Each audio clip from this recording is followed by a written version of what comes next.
I've always been curious. Why can rubbish, which smells bad and is thrown away by everyone, become electricity? Many people think that once garbage is taken away, it is simply buried in a pit. Singapore produces about 6 to 7 million tons of waste every year. 2023, around 6.86 million tons of solid waste were generated. Once one landfill is full, another piece of land must be found. It can never keep up. So how exactly does unwanted household waste become electricity and even money? After garbage trucks arrive at the incineration plant, they must first pass through a weighbridge. The weight is recorded because electricity generation profits are calculated based on the total amount of waste processed. After weighing, the rubbish is dumped into a huge enclosed storage pit. The entire space is kept under negative pressure so the smell does not escape outside. But the garbage is not burned immediately after entering. Instead, it stays inside for 3 to 7 days because freshly collected rubbish contains a lot of moisture.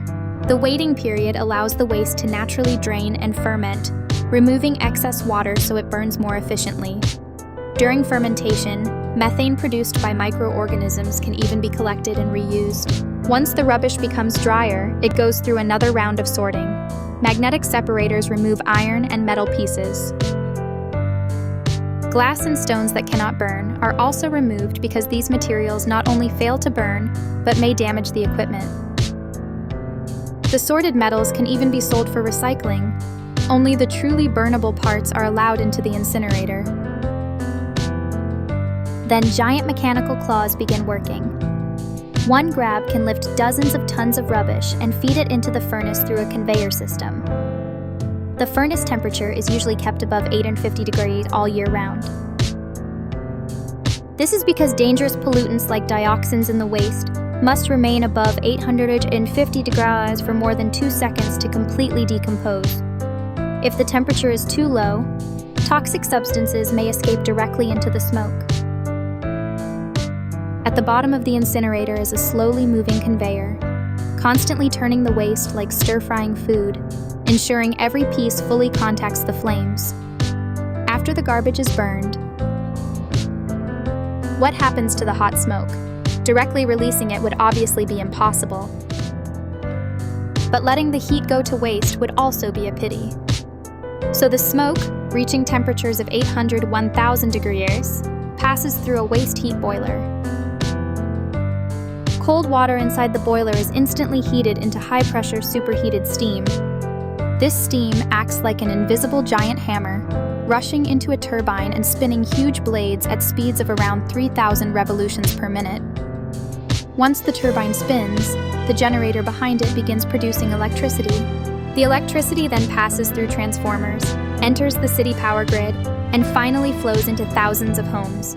1 ton of household waste can generate roughly 320 kilowatt-hours of electricity, based on an electricity price of around $0, 1 per kilowatt. Selling the electricity alone earns good profit.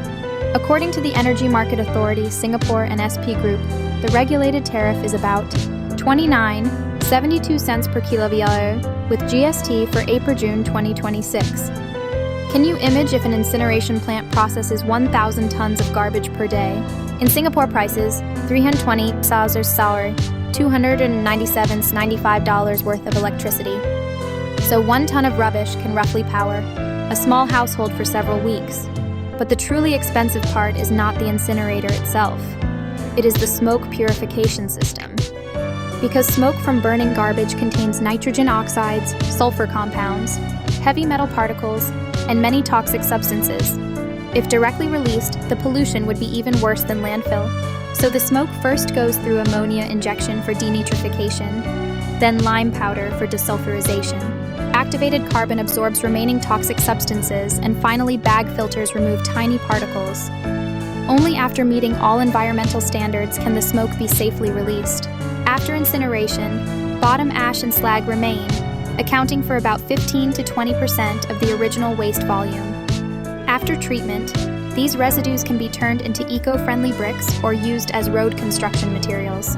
The amount that truly needs to be landfilled is less than 5% of the original waste, from 100% landfill down to less than 5%. This is what real waste reduction means.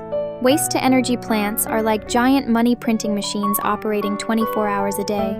People once believed garbage was a burden to cities, but now it seems the smartest people have already turned rubbish into energy. So have you ever wondered, could rubbish one day become even more valuable than coal?